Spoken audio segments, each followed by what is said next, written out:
Uczestniczą także pielgrzymi indywidualni z kraju i z zagranicy. Jego świątobliwość zaśredni. Papež Frančišek je pri splošni audienci 18. maja spregovoril o revščini in usmiljenju, kar je navezal na priliko o bogatašu in ubogem Lazarju. Slednji predstavlja tihi krik revnih vseh časov in protislovje sveta, v katerem so ogromno bogatstvo in viri v rokah peščice ljudi.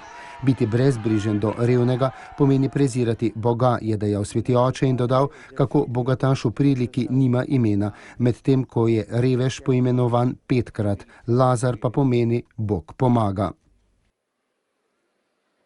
Ignorare il povero e disprezzare Dio. C'è un particolare nella parabola. Ne meniti se za reveža pomeni zaničevati Boga.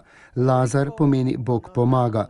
Lazar, ki leži pred vrati, je živi opomin bogatašu, naj se spomni Boga, a bogataš tega klica ne sprejme.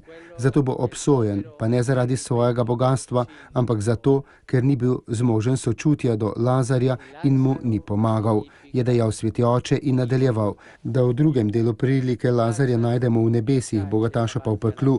Bogataš prepozna Lazarja in ga prosi za pomoč, medtem ko se je za čas življenja pretvarjal, da ga ne vidi.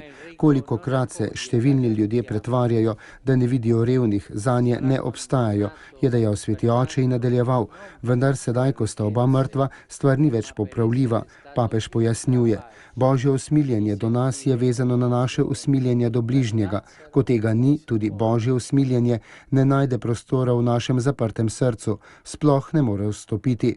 Če ne odprem vrata svojega srca revnemu, ta vrata ostanejo zaprta tudi za Boga. In to je grozno, je poudaril sveti oče.